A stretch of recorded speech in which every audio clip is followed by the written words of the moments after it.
අපි වෙමු සිරිලක බොදු දරුවෝ.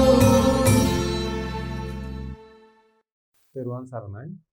ආදරණීය දුවදරුවනි, DP Education සත්කාරක අධ්‍යාපන නාලිකාව තුලින් අදත් දුවදරුවන් මම හමු වෙනවා බෞද්ධ ධර්මාචාර්ය විභාගයට අදාළ බෞද්ධ ඉතිහාසය හා සංස්කෘතිය කියන විෂය කාණ්ඩයේ යටතේ මේ වන විට දුවදරුවනුත් මම සාකච්ඡා කරමින් පවතිනවා පාඩම් කිහිපයක්ම අපි මේ වන විට සාකච්ඡා කරලා අවසන් කරා. මේ වන විට සාකච්ඡා කරමින් පවතින පාඩම තමයි ලක්දිව නිකාය භේදය. දැන් නිකාය භේදය කියන්නේ මොකක්ද කියන එක දුවදරුවන් දැන් අවබෝධ කරගෙන ඇති කියලා මම විශ්වාස කරනවා. ඒ වගේමයි නිකාය භේදය බුද්ධ කාලීන ಭಾರತයේ බුදුරජාණන් වහන්සේගේ පරිනිර්වාණයත් සමග භික්ෂුන් වහන්සේලා තේරවාදී හා මහායානික වශයෙන් කොටස් දෙකකට බෙදුනා දෙවනි සංගායනාවෙන් පසුව. අන්න ඒ කියන කොටස් දෙකෙන් තේරවාදී බුදුදහම මිහිඳු මහරහතන් වහන්සේ ප්‍රමුඛ පිරිස මෙරටට රැගෙන එනවා. අන්න ඒ රැගෙන තේරවාදී බුදුදහම නිර්මලව අඛණ්ඩව පිරිසිදුව අවුරුදු 300ක් පමණ මෙරට ආරක්ෂා වෙමින් පැවතෙන අතර එහි බෙදීම ආරම්භ වෙනවා වලගම්බා රජ දවස. ඒ බෙදීමෙන් පසු මහා විහාරය අබේගිරිය කියලා භික්ෂු මූලස්ථාන දෙකක් බිහි වෙනවා. ඒ භික්ෂු මූලස්ථාන දෙකක් බිහි වුණයින් පසුව ක්‍රමක්‍රමයෙන් වැඩි අඩු වශයෙන් අබේගිරිය වෛතුල්‍යවාදී නැත්නම් මහායානික අදහස් වලින් පෝෂණය වෙන්න පටන් ගන්නවා. ඒකට බෝසත් වන්දනාව තමයි බොහෝ දුරට මහායානි දකින්න ලැබෙන්නේ. බුදුරුවගල බෝසත් පිළිම එහෙම ලංකාවේ තියෙන එකෙන් අපිට පැහැදිලි වෙනවා දඹේගොඩ බෝසත් පිළිමය, බුදුරුවගල බෝසත් පිළිමය, මේ පිළිම වලින් එහෙනම් යම් තාක් දුරට මෙරට මහායානික අදහස් බිහි වෙලා තිබුණ බව. අද අපි සාකච්ඡා කිරීමට බලාපොරොත්තු වෙනවා දරුවනි සාගලික නිකාය. මේ තමයි මහා විහාරය අබේගිරි කළ භික්ෂු පාර්ශව දෙකක් තියෙනවා. බලමු දැන් ඊළඟ භික්ෂු පරපුර කොහොමද බිහි වෙන්නේ කියලා. මහාසේන රාජ්‍ය අවදිය වන විට සාගලික නමින් තුන්වෙනි නිකායක් ද ලංකාවේ ඇති වී තිබිණි. ගෝඨාභය රජ දවස අබේගිරියෙන් වෛතුල්‍යවාදී මත හිස එසවීමත් සමගම ලංකාවේ නිකාය භේදය පිළිබඳ ඉතිහාසයේ තවත් වැදගත් කරුණක් සිදු විය. එනම් නව නිකායක ආරම්භයයි. නිකාය සංග්‍රහය එය වාර්තා කරන්නේ මෙසේයි. එනම් මොකද්ද දරුවනේ මෙතනින් කියන්නේ? මහාසේන රාජ්‍ය අවදිය වන විට සාගලික නමින් තුන්වෙනි නිකායක්ද ශ්‍රී ලංකාවේ ඇති වී තිබිණි. ගෝඨාභය රජු දවස අබේගිරියෙන් වෛතුල්‍යවාදී මත හිස එසවීමත් සමගම ලංකාවේ නිකාය භේදය පිළිබඳ ඉතිහාසයේ තවත් වැදගත් කරුණක් සිදු විය. එනම් නව නිකායක ආරම්භයයි. නිකාය සංග්‍රහය වාර්තා කරන්නේ මෙසේය. අබේගිරි වාසීහු යලිදු වෛතුල්‍යවාදයේ ගෙන බුද්ධ භාෂිතයයි දැක්වූහ. එකලට එයින් උස්සිලියාතිස්ස නම් මහතෙර කෙනෙකුන් වහන්සේ ව්‍යහාරතිස්ස රජු දවස වෛතුල්‍යවාදීයගත් භික්ෂූන්ට නිග්‍රහ කළ පරිදි අසා යලිදු විචාරවත් රජෙකු දවස එලෙස වුව යහපත් නොවේ. අපි ඔවුන් හා එක් නොවීමි. සංඝ 300ක් දෙනා හැරගෙන දකුණුගිරි විහෙරට ගොස් ධම්මරුචි නිකායෙන් වෙන්ව විසූහ. ඔවුන් කෙරෙන් සාගල නම් මහතෙර කෙනෙක් එහිම හිඳ ආගම ව්‍යාඛ්‍යාන කළහ. එතැන් පටන් ඔවුන් අතවැසී එහි වසන භික්ෂූහු එම නමින් සාගලික නම් වූහ. මෙසේ සාගලික නම් නිකායෙන් බුදුන් පිරිනිවී 700 පසු 90 අවුරුද්දක් ගිය පසු ගොළු අබා ගෝඨාභය රජු දවස ධම්මරුචි නිකායෙන් භින්නව දකුණුගිරි වෙහෙර සංජාත විය.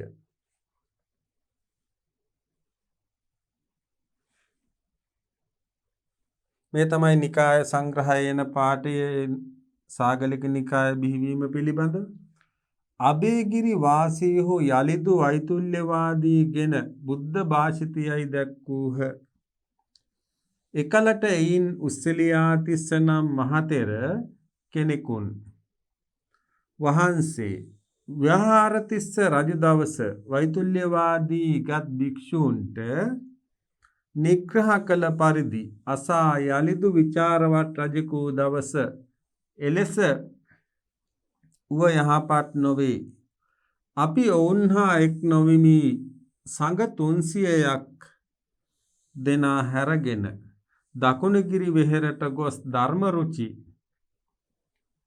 නිකායෙන් වෙන්ව විසූහ. ඔවුන් කෙරෙන් සාගල නම් මහතෙර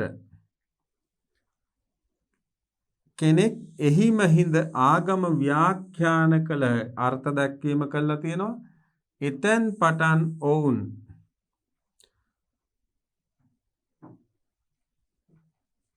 අතවැසි එහි වසන භික්ෂූ එම නමින් සාගලික නම් වූහ. මෙසේ සාගලික නම් නිකායෙන් බුදුන් පිරිනිවන්ව 700 ගිය පසු 90 අවුරුද්දක් ගිය පසු ගොළු අබා රජ දවස ධම්මරුචි නිකායෙන් භින්නව දකුණුගිරි වෙහෙර සංජාත විය. මේ තමයි නිකාය සංග්‍රහයේ බව දක්වලා තියෙන පාඨය. මෙලෙස හටගත් සාගලික නිකාය ලක්දිව භික්ෂු සංස්ථාව තුල හටගත් තුන්වැනි නිකාය වේ. මේ අනුව ලක්දිව බිහි වූ නිකාය තුනකි. මහා විහාරය, අබේගිරිය හා ජේතවනය යන තුනයි. මහසෙන් අවදියෙන් පසු අබේගිරිය පෙරට වඩා ජනප්‍රියත්වය ලබා ගත්ත. එනම් ලක්දිව බිහි වූ නිකාය තුන මොනවද දරුවනි?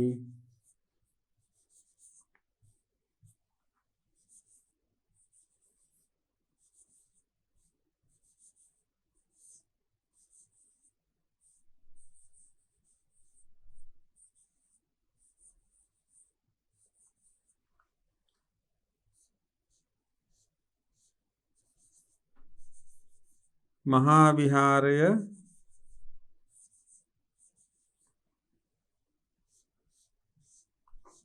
අභයගිරිය,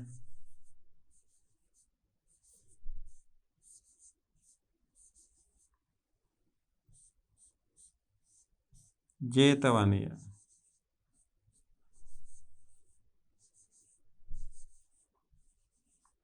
එහෙනම් ලක්දිව බිහි වූ නිකාය තුන සාගලික නිකාය ඇතිවීමත් සමග ජේතවනය කියන එක බිහි වෙනවා. මහා විහාරය, අබේගිරිය හා ජේතවනය මහසෙන් රජතුමාගෙන් පසු අබේගිරිය ජනප්‍රිය භාවයට පත් වෙනවා.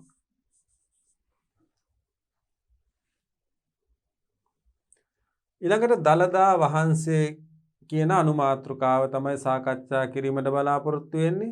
එහෙනම් අර සාගලික නිකාය බිහිවීමත් සමග මෙපමණ කාලයක් නිකාය දෙකක් වශයෙන් බෙදී සිටි ශ්‍රී ලංකාවේ සංඝ ශාසනය නිකා තුනක් බවට පත් වෙනවා.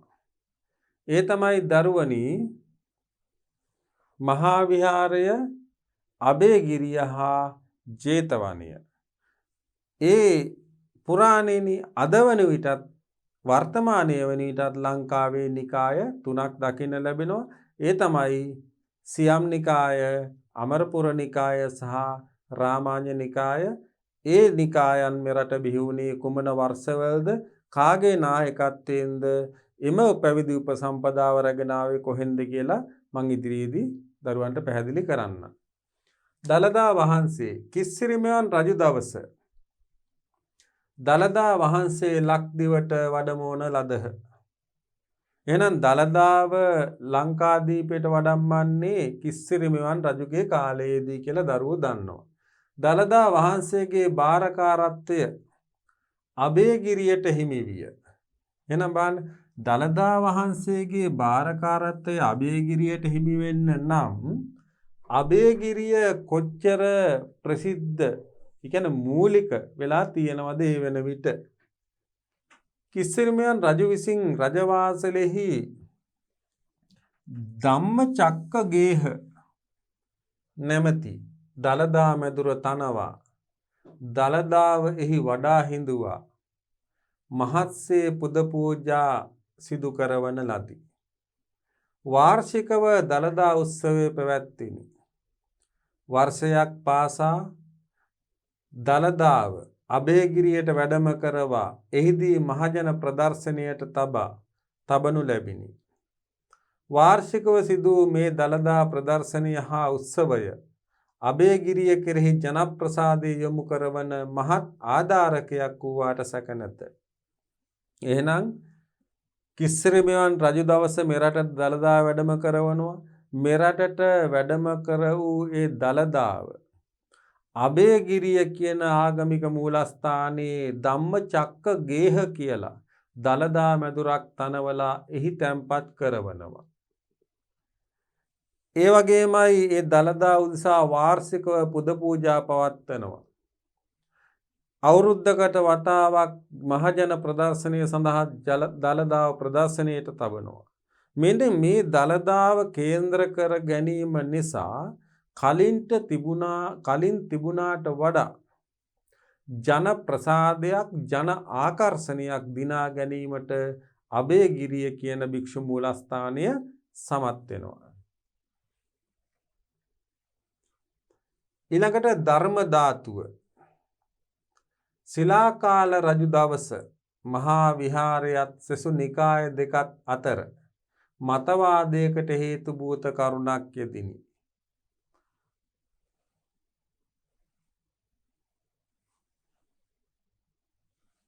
එහෙනම් ශිලාකාල රජුගේ කාලයේදී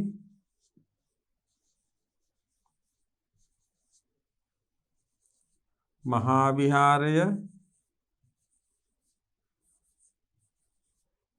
අබේගිරිය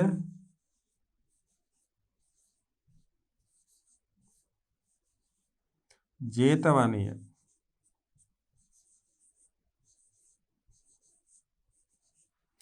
කියන සෙසු නිකාය අතර මෙන්න මේ නිකායන් අතර මතවාදයකට හේතු වෙන කරුණක් වෙනවා. එනම් පූර්ණ නැමැති වෙළඳ තරුණයෙකු විසින් ධර්ම ධාතුව නමින් හැඳින්වුණු ග්‍රන්ථයක් ගෙන එන ලදුව මහා විහාරය හා මෙන්න මේ දෙක හා මෙන්න මේක අතර මතවාදයක් ඇති වෙන්නේ. එහෙනම් පූර්ණ නැමැති වෙළඳ තරුණයෙකු විසින් ධර්ම ධාතුව නමින් හැඳින්වුණු ග්‍රන්ථයක් ගෙන එන ලදුව එය අබේගිරි ජේතවන දෙනිකාය විසින් පිළිගැනීමයි. එහෙනම් ධර්ම ධාතුව කියන ග්‍රන්ථය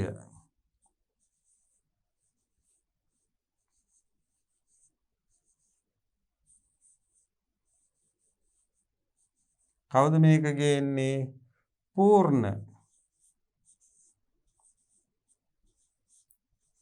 ඒ කියන්නේ පූර්ණ නම් වෙළඳ තරුණයෙකු විසින් මෙරටට රැගෙන එන ධර්ම ධාතුව කියන ග්‍රන්ථය මෙන්න මේ අබේගිරිය හා ජේතවන කියන නිකායන් විසින් පිළිගන්නවා.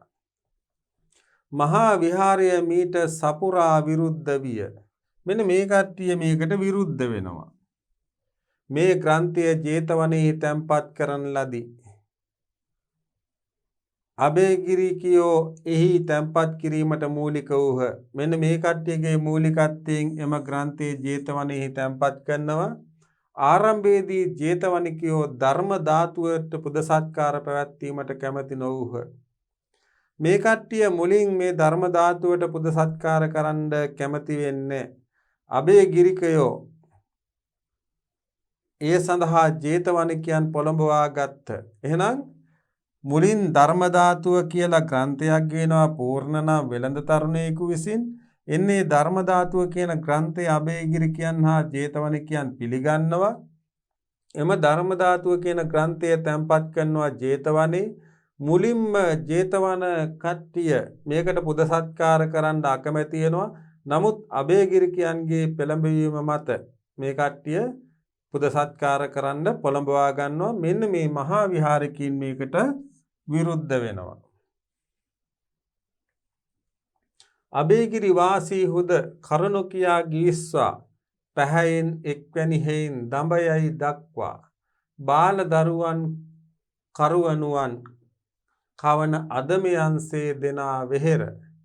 ජේතවන විහාරය වැසි අඥාන මහණුන් ලවා සත්කාර කරවූහ. මේ නිකාය සංග්‍රහය දක්වන පාඨය. අබේගිරි වාසී හුද කරුණු කියා ගිවිස්වා පැහැයෙන් එක්වැනි හේයින් දඹයයි දක්වා බාල දරුවන් කරවනුවන් කවන අදමයන් සේ දෙනා වෙහෙර. ජේතවන විහාර වැසි අඥාන මහණුන් ලවා සත්කාර කරවූහ. කෙසේ වුවද අබේගිරි ජේතවන දෙනිකායිකයින් එක් වී මෙලෙස මහායාන බුදු සමයට අනුග්‍රහ දැක්වූ විට ඊට ප්‍රබල විරෝධ දැක්වීමට මහා විහාරය සමත් වී නැත. එහෙමනම් අපිට දැන් පැහැදිලි වෙනවා දරුවනි ජේතවනය හා අබේගිරිය මහායාන බුදු සමයට මේ තරම් අනුග්‍රහ දක්වනකොට එයට එරෙහිව නැගී සිටින්න මහා විහාරයට බැරි වෙනවා. එහෙනම් අපිට පැහැදිලි වෙනවා මහා විහාරයට වඩා මේ වන විට අබේගිරිය හා ජේතවනය ප්‍රබල තත්ත්වයක පසු වෙලා තියෙනවා. අබේගිරිය වරින් වර රාජානුග්‍රහයද ලැබමින් ප්‍රබල වූ නිසා මේ අවස්ථාව වන විට මහා විහාරයේ ශක්තිය යටපත්ව පවතින්නට ඇත. එබැවින් ඔහු ධර්ම ධාතු පූජාවට සහභාගී නොවීමෙන් පමණක් විරෝධය පෑහ. අන්න බලන්න අර පූර්ණ කියලා වෙළඳ තරුණයෙන් ධර්ම ධාතුව කියලා ග්‍රන්ථයක් ගේනවා. ඒ ධර්ම ධාතුව නැමැති ග්‍රන්ථය අබේගිරිකයන් හා ජේතවනිකයන් පිළිගන්නවා. මහා විහාරිකයන් මෙයට විරෝධය එල්ල කරනවා. අර අබේගිරිකයන්ගේ පෙළඹවීම මත මේ ග්‍රන්ථය තැන්පත් කරනවා ජේතවනේ.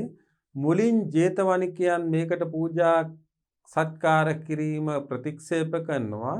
නමුත් පසුව අබේගිරිකයන්ගේ බලපෑම මත ඔවුන් මේකට පූජා සත්කාර කරන්න පෙළඹෙනවා.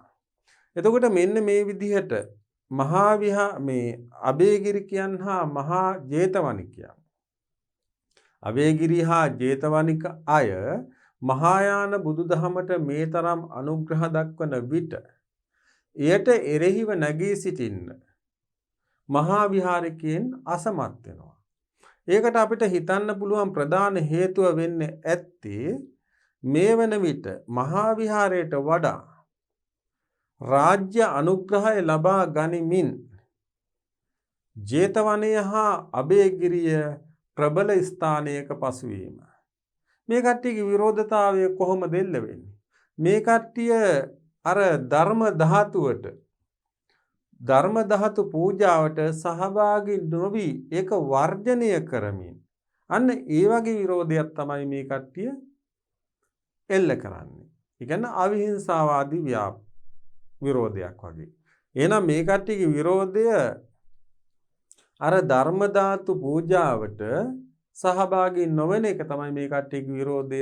එයින් පැහැදිලි වෙනවා දරුවනි අබේගිරියත් ජේතවනියත් එරෙහිව නැගී සිටීමට තරම් ප්‍රබල තත්ත්වයක මේ වෙන විට මහා විහාරය නොතිබුණු බව.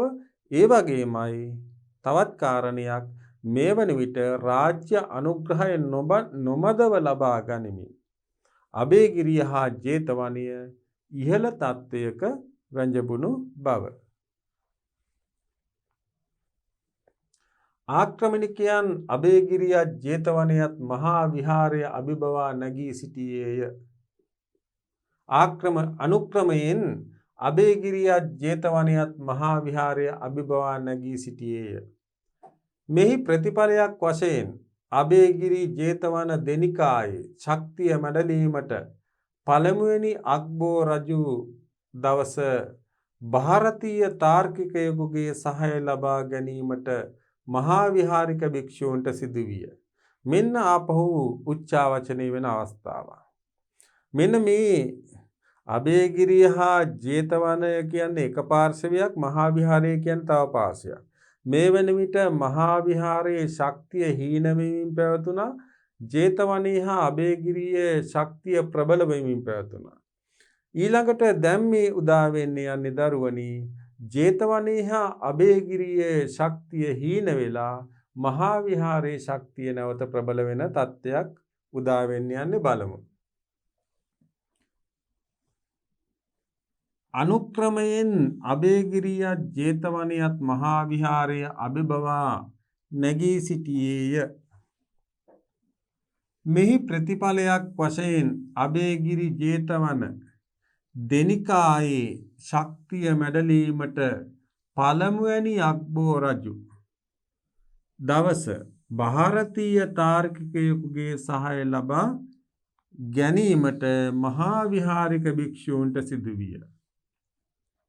එහෙනම් පළමුවෙනි අක්බෝ රජු හරහා ඉන්දියානු ಭಾರತೀಯ තාර්කිකයෙක් හරහා පළමුවෙනි අක්බෝ රජු යටතේ අබේගිරිය හා ජේතවනය කියන ප්‍රබල විහාරස්ථාන දෙකේ බලය මැඩලීමට පළමුවෙනි අක්බෝ රජතුමා ක්‍රියාත්මක වෙනවා. ඒ සඳහා උපදෙස් දෙනවා මහා විහාරික භික්ෂූන්. මේ කාර්ය සඳහා ಭಾರತයෙන් වැඩම කළේ ජෝතිපාල හිමිපාණෝයි. එහෙනම් ಭಾರತයෙන් වැඩම කළ ජෝතිපාල හිමිපාණන්ගේ මූලිකත්වයෙන් පළමුවෙනි අක්බෝ රජුගේ මෙහෙයවීම මත මහා විහාරික භික්ෂූන්ගේ උපදෙස් මත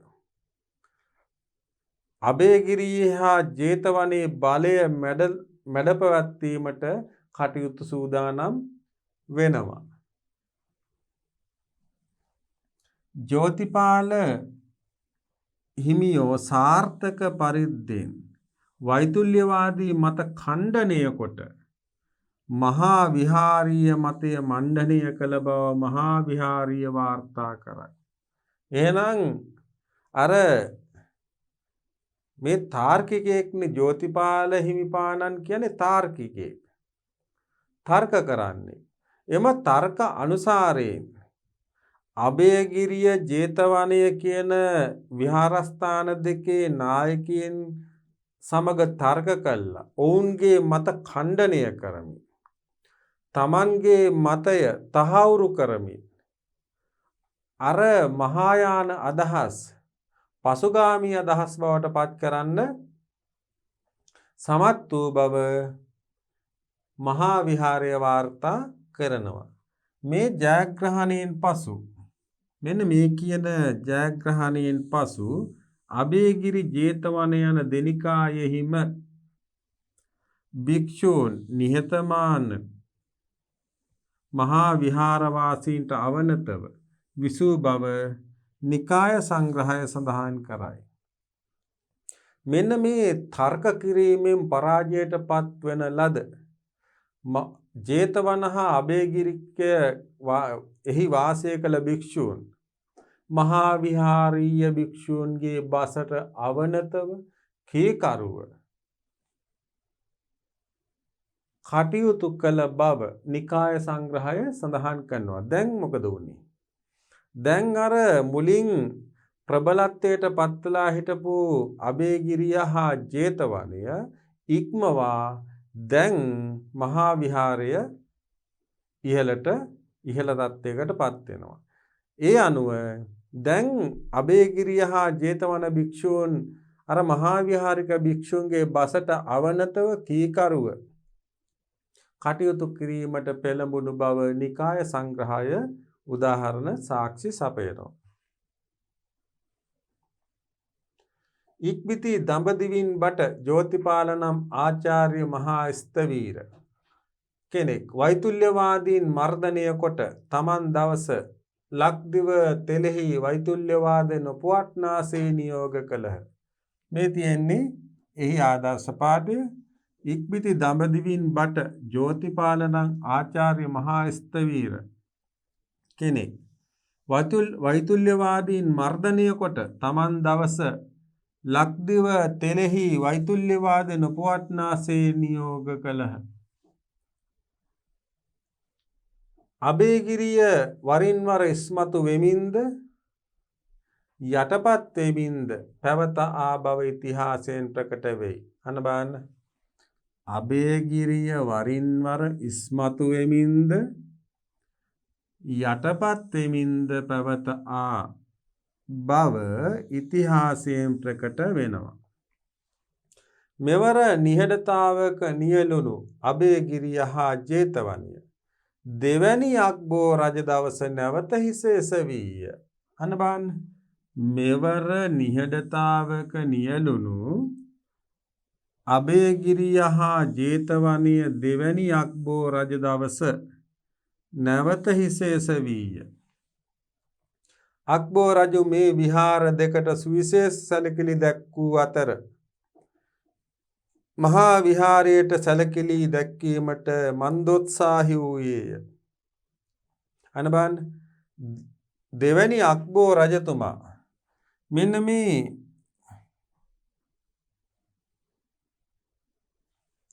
අබේගිරිය හා ජේතවනය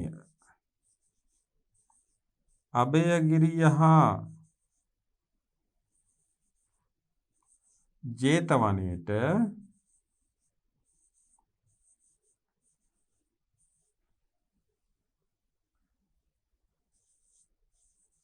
දෙවන අක්බෝ රජු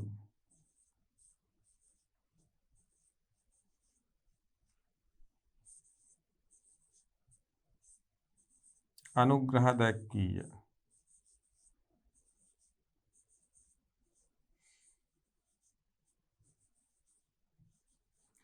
එහෙනම් අබේගිරියට හා ජේතවනයට දෙවන අක්බෝ රජු අනුග්‍රහ දැක්වීය. මහා විහාරයට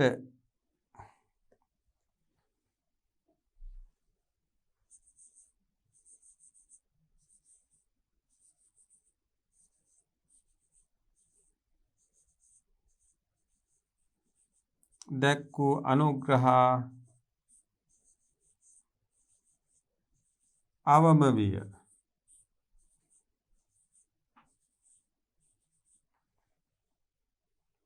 මහා විහාරයේ සතු තූපාරාමය ගරා වැටුණු කල අන්න බලන්න. මහා විහාරයේ සතු තූපාරාමය ගරා වැටුණු කල එය ප්‍රතිසංස්කරණය කළ යුතු විය. එහෙත් එය මගහල රජ තූපාරාමේ නිදන් කොට තිබූ අකුධාතුන් වහන්සේ ලෝවා මහා ප්‍රාසාදයට වැඩම කර වූයේය. රජු තූපාරාමය ප්‍රතිසංස්කරණය කළේ බියකරු සිහින දැකීමෙන් පසුය. රජු තූපාරාමය ප්‍රතිසංස්කරණය කළේ බියකරු සිහින දැකීමෙන් පසුවය. එහෙම නැත්නම් එහෙම හීනියක් දැක්කේ නැත්නම් ඒත් නැවතය ප්‍රතිසංස්කරණය කරන්නේ නැහැ. එහෙමනම් බලන්න දරුවනි.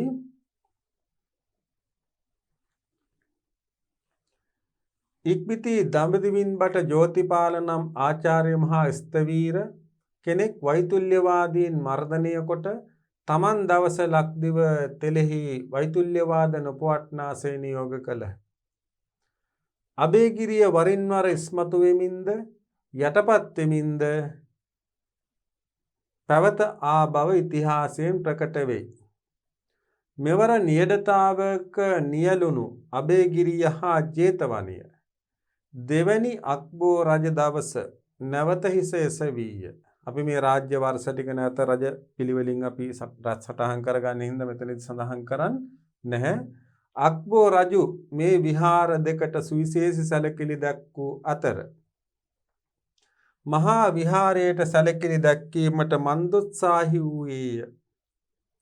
මහා විහාරයේ සතු තූපාරාමය ගරා වැටුණු කල එය ප්‍රතිසංස්කරණය කළ යුතු විය. එහෙත් එය මගහල රජ තූපාරාමේ නිදන් කොට තිබූ අකු ධාතුන් වහන්සේ ලෝවා මහ ප්‍රාසාදයට වැඩම කර වූයේය. රජු තූපාරාමය ප්‍රතිසංස්කරණය කළේ බියකරු සිහින දැකීමෙන් පසුවය.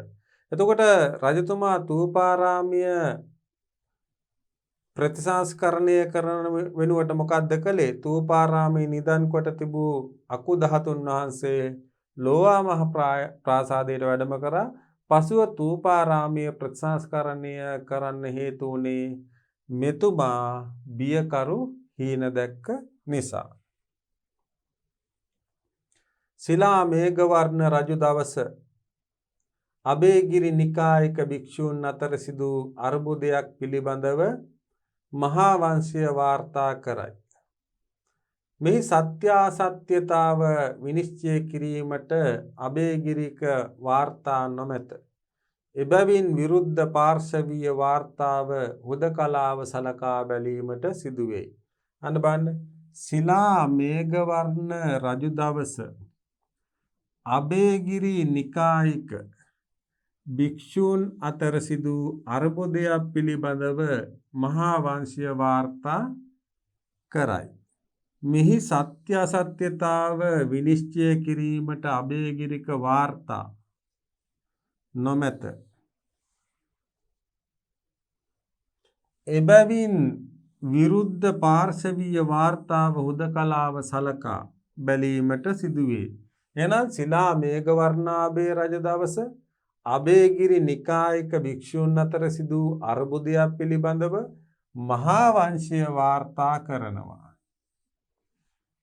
හැබැයි මෙහි සත්‍ය අසත්‍යතා විනිශ්චය කිරීමට අබේගිරික වාර්තා අබේගිරිය පැත්තෙන් වාර්තා නැහැ. එහෙමනම් මෙහි මහා වංශයෙන් මෙන්න මේ කරන ප්‍රකාශය ඒකපාර්ශවීයව අපිට විශ්වාස කරන්න සිද්ධ වෙනවා. පැවිද්දෙන් නවකයෙකු වූ අභ්‍යුත්තර වෙහෙරවැසි බෝධිනම් භික්ෂුවක් තම අරමෙහි විසූ බහුල වූ දුසිලුන් දැක රජු වෙත එළඹ ධර්ම කර්මයක් කරවන ලෙස අයද සිටියේය. රජ එම කාර්ය බෝධි භික්ෂුවටම පැවරීය. මෙහිදී එකතුව කුමන්ත්‍රණය කළ අබේගිරි වැසි දුසිල් භික්ෂූහු බෝධි භික්ෂුව මැරූහ. එයින් ධර්ම කර්මය ඇන සිටියේය. මෙය අසා කෝපයට පත් රජ ඒ දුසිලුන් සියල්ලම අල්ලා අත් කප්පවා විලංගු ලවා නාන පොකුණු ඉර කිරීමට යෙදී, ඒ කියන්නේ ආරක්ෂා කිරීමට යෙදුවා. එපමණකින් නොනවතුණු රජ තවත් අබේගිරි භික්ෂූන් 100ක් රටින් පිටුවහල් කොට ශාසන සෝදනයක්ද කරවීය. එසේ අබේගිරිය දුසිලුන් බැහැර කොට පිරිසිදු කළ රජ අනතුරුව අබේගිරිකයන් හා එක්ව උපෝසත කිරීම කරන ලෙස මහා විහාර භික්ෂූන්ගෙන් ඉල්ලා සිටියේය. එහෙත් මහා විහාර භික්ෂූහු එය ප්‍රතික්ෂේප කළහ. ඒ කියන්නේ මහා වංශයේ 42 වෙනි පරිච්ඡේදයේ 75 සිට 80 දක්වා පිටුවල සඳහන් වෙන්නේ. මොකද්ද මේ කියන කතන්දරේ? පැවිද්දෙන්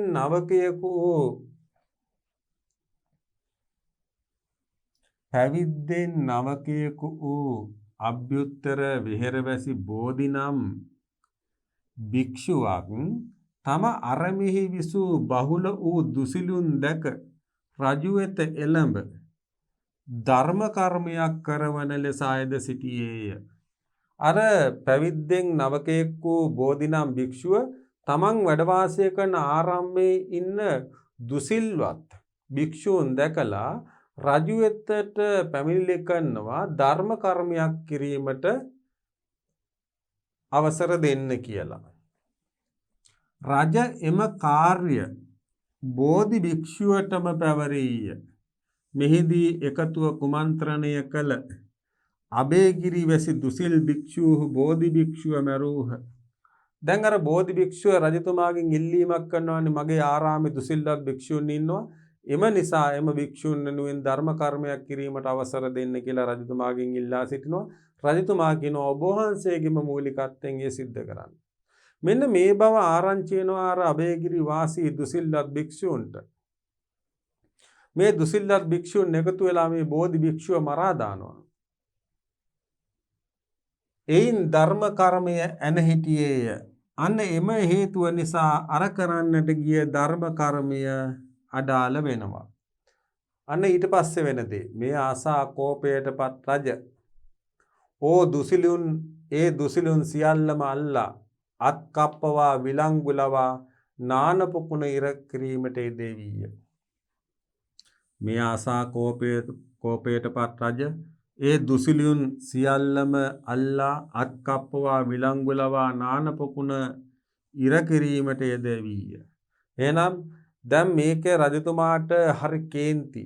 රජතුමා මොකද කරන්නේ? ඒ දුසිල්වත් භික්ෂුන් ඔක්කොම අල්ලලා අත් කපලා කකුල් වලට විලංගු දාලා අර පොකුණ මුර කරන්න ආරක්ෂා කරන්න දානවා. එපමණකින් නොනවතුණු රජ තවත් අබේගිරි භික්ෂූන් 100ක් රටින් පිටුවහල් කොට ශාසන සෝදනයක්ද කරවීය. මෙන්න මේ දුසිල්වත් භික්ෂූන් අල්ලලා අත් කපලා කකුල් වලට විලංගු දාලා පොකුණු මුර කරන්න ආරක්ෂා කරන්න දානවා. ඒ වගේම තවත් 100ක් දෙනා අල්ලලා රටින් පිටුවහල් කරනවා.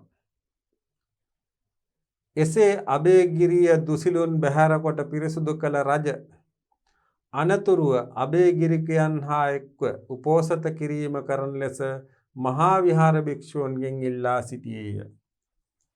මෙන්න මේ විදිහට අබේගිරියේ වාසය කළ දුසිල්වත් භික්ෂූන් ශාසනයෙන් නිරපලා පිරිසුදු සීලය සහිත භික්ෂූන් ශාසනයේ තබාගෙන ඊට පස්සේ මහා විහාරයට ආරාධනා කරන මහා විහාරික භික්ෂූන්ට දැන් අබේගිරි විහාරයේ ඉන්න සිල්වත් භික්ෂුන් වහන්සේලා මන් දුසිල්ලතුන් ටික ශාසනයෙන් බැහැර කරා. එම නිසා දැන් ඒ කට්ටියත් එක්ක එකතු වෙලා උපෝෂත කර්මය කරන්න. එතනදී මෙන්න මේ මහා විහාරික භික්ෂූන් අබේගිරික භික්ෂුන් හා උපෝසත කර්ම කිරීම ප්‍රතික්ෂේප කරනවා.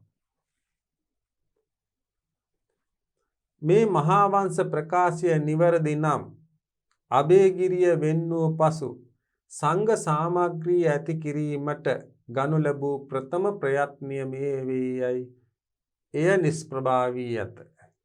බලන්න මේ මහා වංශ ප්‍රකාශය නිවැරදි නම් අබේගිරිය වෙන්නූ පසු සංඝ සාමග්‍රිය ඇති කිරීමට ගනු ලැබූ ප්‍රථම ප්‍රයත්නය මෙය වේ. එය නිෂ්ප්‍රභාවී ඇත. ඒ කියන්නේ අබේගිරිය වෙන් වුණෙන් පස්සේ නැවත මහා විහාරය හා එකතු කිරීමට ගන්නා වූ ප්‍රථම උත්සාහය මේක වුණා. ඒ උත්සාහයත් නිෂ්ප්‍රභා වුණා. දෙවැනි දාඨෝපතිස්ස රජ අබේගිරියෙහි කපුරු පිරිවන ආදී ආවාස කරවීය. ඒ අවස්ථාවේදී මහා විහාරීය භික්ෂූහු මහා විහාර සීමාව තුල ආවාස ඉදිකිරීම පිළිබඳ සිය විරෝධතාව දැක්වූහ. එය නොතකූ රජුට මහා විහාරීය භික්ෂූහු පත්ත නික්කුබ්ජන කර්මය, ඒ කියන්නේ අශ්‍රද්ධාවත් දායකයාගේ සිව්පසිය ප්‍රතික්ෂේප කිරීම කලහ. පසු කල කපාරමුලි නැමැති භික්ෂු මූලස්ථානයේ මෙයින් ඇතිවන්නට ඇත. බලන්න දෙවැනි දාඨෝපතිස්ස රජ අබේගිරියෙහි කපුරු පිරිවන ආදී ආවාස කරවීය. ඒ අවස්ථාවේදී මහා විහාරීය භික්ෂූහු මහා විහාර සීමාව තුල ආවාස ඉදිකිරීම පිළිබඳ සිය විරෝධතාව දැක්වූහ. එහෙනම් දෙවැනි දාඨෝපතිස්ස රජතුමා අබේගිරියෙහි කපුරු පිරිවන ආදී ආවාස කරවන්න ගත්තා. මෙන්න මේ අවස්ථාවේදී මහා විහාරීය භික්ෂූහු තමන්ගේ සීමා මහා විහාර සීමාව තුළ ආවාස ඉදිකිරීම පිළිබඳ තමන්ගේ විරෝධතාව දක්වනවා. එය නොතකූ රජුට මහා විහාරීය භික්ෂූහු පත්ත නික්කුජ්ජන කර්මය, ඒ කියන්නේ අශ්‍රද්ධාවත් දායකයන්ගේ, ඒ කියන්නේ ශ්‍රද්ධාවක් නැති දායකයන්ගේ සිව්පසිය ප්‍රතික්ෂේප කරනවා. පසු කල කපාර මුල නැමැති භික්ෂු මූලස්ථානයේ මෙයින් ඇතිවන්නට විය. එනම් පසු කල මෙන්න මේ කියන පසු කාලීනව මෙන්න මේ කියන භික්ෂු මූලස්ථානය මෙයින් ඇති වෙනවා. ඊළඟට තියෙනවා මහා සාංගිකයෝ.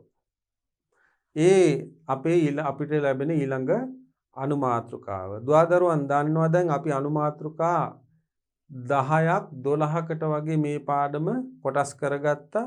ඒ කොටස් කරගත්ත අනුමාත්‍රිකා තමයි දරුවනේ මේකින් එක අපි සාකච්ඡා කරගෙන යන්නේ. මේ පාඩම් හොඳින් ධාරණය කර ගැනීමට මතක තබා ගැනීමට නම් දුවදරුවන් නැවත නැවත මේ පාඩම් දෙතුන් විටක් අධ්‍යයනය කළ යුතු වෙනවා. පළමුවෙනි සේන රජ දවස ලක්දිවට ප්‍රථම වරට ලක්දිව මහා සාංගික නිකායික භික්ෂූන් පිළිබඳ අසන්නට ලැබේ. අන්න බලන්න. පළමුවැනි සේන රජු දවස ප්‍රථම වරට ලක්දිව මහා සාංගික නිකායික භික්ෂූන් පිළිබඳ අසන්නට ලැබේ. සේන රජතුමා අබේගිරියෙහි වීරාංකුර නැමැති විහාරය කරවා මහා සාංගික භික්ෂූන්ටද තේරවාද භික්ෂූන්ටද පැවරූ බව මහා වංශය කියයි. එහෙනම් සේන රජතුමා අබේගිරියෙහි වීරාංකුර නැමැති විහාරය කරවා මහා සාංගික භික්ෂූන්ටද තේරවාදී භික්ෂූන්ටද පැවරූ බව මහා වංශය සඳහන් කරනවා. වීරාංකුර විහාරයේහි වාජ්‍රීයවාදීන් විසූ බව නිකාය සංග්‍රහය කියනවා. වීරාංකුර විහාරයේ වාජ්‍රීයවාදීන් විසූ බව නිකාය සංග්‍රහය කියනවා. තේරවාද භික්ෂූන් පිළිබඳ කතාවක් මෙහි නැත. එහෙනම් මහා වංශය වීරාංකුර විහාරයේ වාජ්‍රීයවාදීන් විසූ බව නිකාය සංග්‍රහය සඳහන් කරාට තේරවාදී භික්ෂූන් පිළිබඳ ඒ සඳහනක් වන්නේ නැහැ. තේරවාදීන්ට ද පිදීයයි කියනු ලබන මේ අරම අබේගිරියෙහි කරවීමත් එය මහා සාංගික හා තේරවාද යන දෙපාර්ශවයට පොදුවේ පිදීයයි පැවසීමත් සැකය දනවන්නකි. බලන්න තේරවාදීන්ටද පිදීයයි කියනු ලබන මේ ආරාමය අබේගිරියෙහි කරවීමත් එය මහා සාංගික හා තේරවාද යන දෙපාර්ශ්වයට පොදුවේ පිදීයයි පැවසීමත් උබතෝ කෝටික ප්‍රශ්නයක්. එහෙත් අබේගිරි භික්ෂූහු තේරවාදීහුමය. එහෙනම් අපි කියවනේ මුලින්ම අබේගිරි භික්ෂූන් වශයෙන් වෙනම විහාරයක් ඉදි කරගෙන පාර්ශ්වයක් හැදුනට ඒ කට්ටියත් තේරවාදී ලෙස තමයි අපි සැලකුවේ. මහා විහාරයෙන් වෙන් වූද ඔවුන්ගේ මූල සිද්ධාන්ත සියල්ල තේරවාදී විය. ඒ කියන්නේ මහා විහාරයෙන් වෙන්ව වෙනම පාර්ශ්වයක් ලෙස කටයුතු කළත් මොවුන්ගේ මූල සිද්ධාන්ත සියල්ලම තේරවාදී කියලා තමයි අපි සඳහන් කරගත්තේ මුලින්ම. අබේගිරිය සෙසු මතවාද වලටද ඉඩකඩ සැලසූ බැවින් මහා සාංඝික නිකායන්ටද එහි වාසය සඳහා අවස්ථාව සලසන්නට ඇත. බලන්න අභයගිරිය සෙසු මතවාදවලටද ඉඩකඩ සැලසූ බැවින් මහා සාංඝික නිකායින්ටද එහි වාසය සඳහා අවස්ථාව සලසන්නට ඇත. බලන්න අභයගිරිය සෙසු මතවාදවලටද ඉඩකඩ සැලසූ හේයින් මහා සාංඝික නිකායින්ටද එහි වාසය සඳහා අවස්ථාව සලසන්නට ඇත. අපි කිව්වා අභයගිරිය කියන්නේ විවිධ දාර්ශනික අදහස් තියන අයගේ තෝතැන්න. මෙන්න මේ අභයගිරිය විවිධ අදහස් දරන අයට ඉඩකඩ සැලසූ තැනක් බැවින් මහා සාංඝිකයන්ටද මහා සාංඝික නිකායන්ටද එහි වාසය සඳහා අවස්ථාව ඔවුන් සලසා දුන්නා. ඊළඟ අනුමාත්‍රකාව තියෙන දරුවනි පාංශුකූලිකයෝ. දෙවන සේන රජු දවස අභයගිරි භික්ෂූන් අතුරින් පාංශුකූලික භික්ෂූ පිරිසක් එයින් වෙන්ව අමුතු ගණයක් වූහයි මහා වංශය කියයි. අභයගිරිය පමණක් නොව මහා විහාරයේද පාංශුකූලික භික්ෂූහු වූහ. අභයගිරික පාංශුකූලික භික්ෂූහු අනුරාධපුරයට බටහිරින් වූ පියංගල වෙහෙර විසූහ. මහා විහාරීය පාංශුකූලිකයෝ තූපාරාමෙහි වාසය කළහ. මේ ස්ථාන දෙකෙහි භාවනානුයෝගීන්ගේ නිවාස බවට දෙස් දෙන ගොඩනැගිලි දක්නට ලැබේ. මේ ආයතන භික්ෂු ගණ හෙවත් මූල ලෙස හඳුනාගත හැකිය. පස්වැනි කාශ්‍යප රජු අභයගිරි නිකායට අයත් විහාරාරාම පාලනය සඳහා පනවන ලද. අපි මේ ටික සාකච්ඡා කළෙමු. දෙවන සේන රජු දවස. දෙවන සේන රජු දවස අභයගිරි භික්ෂූන් අතුරින් පාංශුකූලික භික්ෂු පිරිසක් එයින් වෙන්ව අමුතු ගණයක් වූහයි මහා වංශය කියයි. එහෙනම් දෙවන සේන රජුගේ දවස අභයගිරි භික්ෂූන්ගෙන් කොටසක් පාංශුකූලික භික්ෂූන් වශයෙන් හැඳින්වූ බව මහා වංශය සඳහන් කරනවා. අභයගිරිය පමණක් නොව මහා විහාරයේ එක්තරා භික්ෂු පිරිසක් පාංශුකූලික ලෙස හැඳින්වුවා. එතකොට අභයගිරික පාංශුකූලික භික්ෂූහු අභයගිරික පාංශුකූලික භික්ෂූ අනුරාධපුරයට බටහිරින් වූ පියංගල වෙහෙර විසූහ. මහා විහාරික පාංශුකූලිකයෝ තූපාරාමෙහි වාසය කළහ. මේ ස්ථාන දෙකෙහි භාවනානුයෝගීන්ගේ නිවාස බවට දෙස් දෙන ගොඩනැගිලි දක්නට ලැබෙනවා.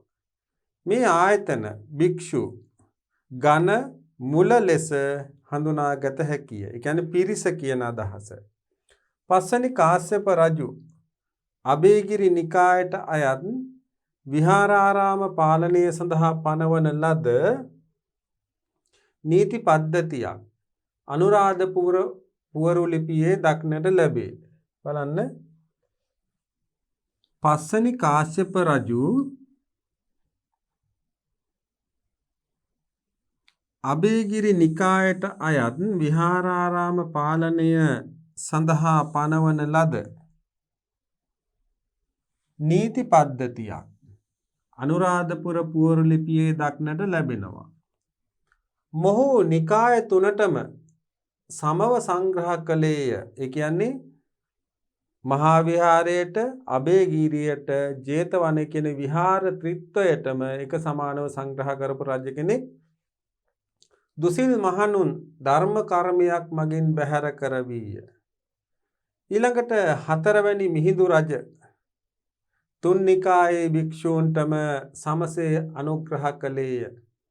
එහෙත් අභයගිරියෙහි ධම්මරුචි නිකාය වඩා ජනාදරයට පාත්‍රව සිටි බව මිහිඳු රජුගේ ජේතවනාරාම ලිපියෙන් සිතාගත හැකිය.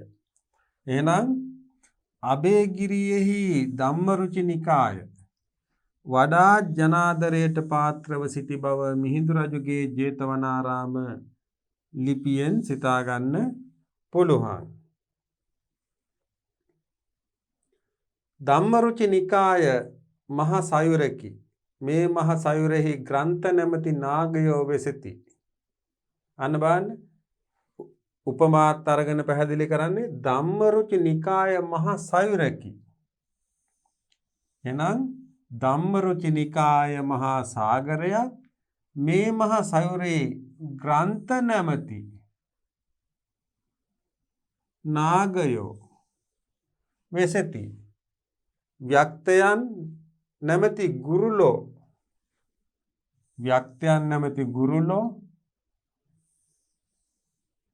නුවණ නැමැති පියාපතින් මේ මහා සයුරෙන් රළ දෙබෑ කොට ඉහතකි ග්‍රන්ථ නැමැති නාගයන් දැහැ ගනිති. බලන්න මේ උපමාව ධම්මරුචි නිකාය මහා සාගරයක් මේ මහා සාගරයේ ග්‍රන්ථ නැමැති නාගයෝ ඉන්නවා. ව්‍යක්තයන් නැමැති ගුරුලෝ නුවණ නැමැති පියාපතින් ඒ මහා සයුරෙහි රළ දෙබෑ කොට ඉහතකී ග්‍රන්ථ නැමැති නාගයන් දැහැ ගන්නවා. මේ ධර්මරුචි නිකාය නැමැති සයුර ධර්මදරයන්ගේ ධර්ම ව්‍යාඛ්‍යානය නැමැති ഘോഷාවෙන් නිතර ගිගුම් දෙයි. අපි සතොස් ගුණයෙන් හිබි චතුර ආචාර්යවරයන් නැමැති මහා මත්ස්‍යයන්ගෙන් එම සයුර සැදුන් ලබනවා.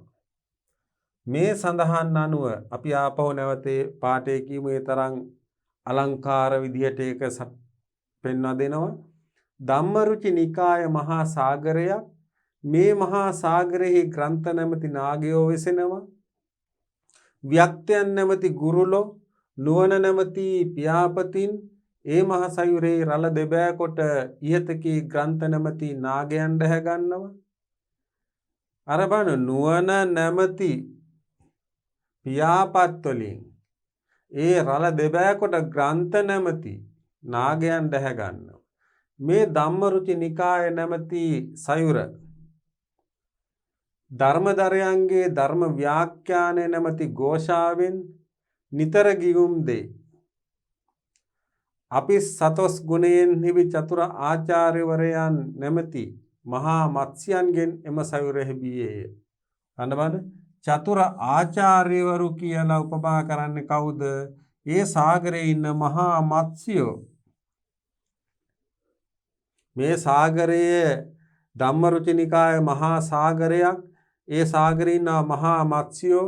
එහෙනම් ධම්මරුචි නිකායේ ඉන්නවා චතුර ආචාර්යවරු. මේ සඳහන් අනුව අනුරාධපුර යුගයේහි අවසානයේහිද තුන් නිකායම පැවත ඇත. කෙසේ වුවද මහා විහාරයත් අභයගිරියත් වරින් වර ඉස්මතුව දිදුලුනේය. ඉහත සඳහන් ප්‍රකාශය අනුව අභයගිරිය ඇසුරෙහි පැවති ධම්මරුචි නිකාය අනුරාධපුර යුගයේ අවසාන සමයේ කැපී පෙනෙන තත්ත්වයක පැවත ඇත. මොනවාද මේ කියන්නේ? මේ සඳහන් අනුව අනුරාධපුර යුගයේහි අවසානයේහිද තුන් නිකායම පැවත ඇත. අනුරාධපුර යුගයේ අවසාන වෙන විටත් නිකාය තුනම පැවතුණා. කෙසේ වුවද මහා විහාරයත් අභයගිරියත් වරින් වර ඉස්මතුව දිදුලුනේය. අභයගිරිය හා මහා විහාරයේ එකින් එක මතුවෙන්න පටන් ගත්තා. වැඩි අඩු වශයෙන් ඉහත සඳහන් ප්‍රකාශය අනුව අභයගිරිය ඇසුරෙහි පැවති ධම්මරුචි නිකාය අනුරාධපුර යුගයේ අවසාන සමයෙහි කැපී පෙනෙන තත්ත්වයක පැවතුණා. පොළොන්නරු යුගයේහි ආරම්භයේහි රජ පැමිණි මහා විජයබාහු රජ නිකායත්‍රයටම පොදුවේ සැලකිලි සම්මාන දැක්වූයේය. ශිලා මේඝවන්න රජු දවස තුන් නිකාය සමග කරවීමට ගත් ප්‍රයත්නය මහා විහාරික භික්ෂූන්ගේ දැඩි නොකමැත්ත හේතුවෙන් නිෂ්ප්‍රභා වූයේය. ඉන්පසු රජ පදවියට පත් විවිධ රජවරු තුන් නිකායටම වෙන්වෙන්ව උපකාර කළහ. එහෙත් නිකාය තුන සමග කරවීමෙහි ප්‍රයත්නයක් නොදරූහ. එනමුත් මහා පරාක්‍රමබාහු රජතුමා විසින් ගනු ලැබූ ප්‍රයත්නය අත්‍යන්තයෙන් සාර්ථක වූයේය. බලන්න මේ පොළොන්නරු යුගයේ දරුවනි. පොළොන්නරු යුගයේහි ආරම්භයේහි රජ පැමිණි මහා විජයබාහු රජ නිකායත්‍රයටම පොදුවේ සැලකිලි සම්මාන දැක්වූයේය. ශිලා මේඝවන්න රජු දවස තුන් නිකාය සමගි කරවීමට ගත් ප්‍රයත්නය මහා විහාරික භික්ෂූන්ගේ දැඩි නොකැමැත්තට හේතුවෙන් නිෂ්ප්‍රභා වූයේය. ඉන්පසු රජ පදවියට පත් විවිධ රජවරු තුන් නිකායටම වෙන්වෙන් උපකාර කළහ. එහෙත් නිකාය තුන සමගි කරවීමෙහි ප්‍රයත්නයක් නොදරූහ. එනමුත් මහා පරාක්‍රමබාහු රජතුමා විසින් ගනු ලැබූ ප්‍රයත්නය අත්‍යන්තයෙන් සාර්ථක වූයේය. එහෙනම් විවිධ පාලකයන් විසින් මහා විහාරය, අභයගිරිය, ජේතවනය කියන තුන් නිකාය සමග කරවීමට වැඩි අඩු වශයෙන් උත්සාහ දැරුවා. සමහර උත්සාහයන් තරමක් දුරට සාර්ථක වුණා. සමහර උත්සාහයන් ව්‍යර්ථ වුණා. අවසාන වශයෙන් මහා පරාක්‍රමබාහු රජතුමා තුන් නිකාය සමග කරවීමට ගත් උත්සාහය අත්‍යන්තයෙන්ම සාර්ථක වුණා කියලා ඉතිහාසය සඳහන් කරනවා. එහෙමනම් ද්වාදරුවන් මේ වන විට ලක්දිව නිකාය භේදය කියන පාඩමේ අනු කොටස් එකක් ඉතිරි වෙන නිකාය සාමග්‍රීය අනු කොටස් ඉතිරි වෙන අනිත් සියල්ලම අපි මේ වෙන විට සාකච්ඡා කරා. මේ කරුණු නැවත නැවත දරුවන් අධ්‍යයනයට ලක් කරමින් විභාගය සඳහා සාර්ථකව මුහුණ දීමට නම් මේ අපි සාකච්ඡා කළ කරුණු නැවත නැවත අධ්‍යයනය කළ යුතු වෙනවා. ඒ වගේම කටපාඩම් කළ යුතු තැන්, සටහන් කළගත යුතු තැන්, මතක තබා ගත යුතු තැන් නැවත නැවත ස්මරණය කරමින් ඒ ප්‍රායෝගිකව ඒ ක්‍රියාකාරකම් වල යෙදමින් මේ පාඩම නැවත නැවත අනු කොටස් යටතේ අධ්‍යයනය කිරීම විභාගය උදෙසා බොහොම වටිනවා. එම නිසා මම අර මුලින් පැහැදිලි කරා දරුවන්ට මේ පාඩම් මාලාවේ අපිට රජවරුන් කිහිප දෙනෙක්ම මුණ ගැහුණයි කියලා අපි දැන් දන්නවා. එම රජවරුන් කවුද? ඔවුන්ගේ රාජ්‍ය යුගයන් ටික අපි පොඩ්ඩක් දල සටහනක් දාගමු. අපි ලංකාවේ රජවරු කියලා එහෙම අවශ්‍යම නැහැ. පාඩමේ සඳහන් රජවරු.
පළමුවන සේන.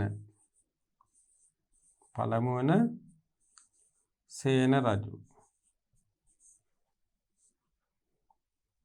ක්‍රිස්තු වර්ෂ 833 853.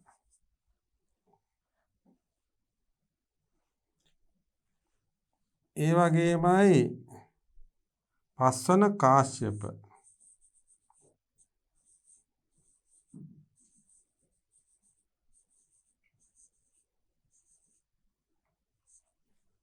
පස්වන කාශ්‍යප ක්‍රිස්තු වර්ෂ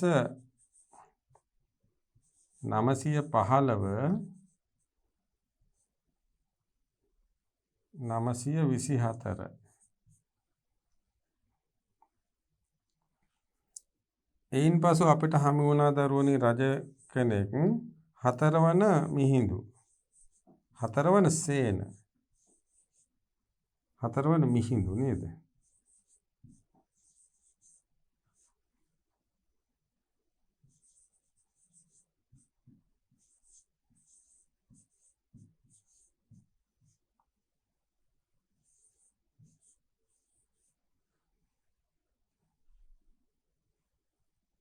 ඊට පස්සේ පළමුවන විජයබාහු. මේ පොළොන්නරුවේ මුල් රජතුමා.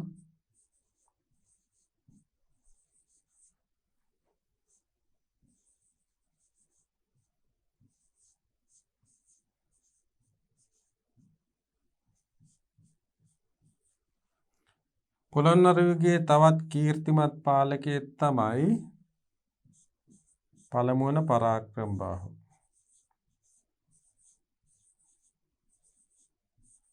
නැත්නම් මහා පරාක්‍රමබාහු.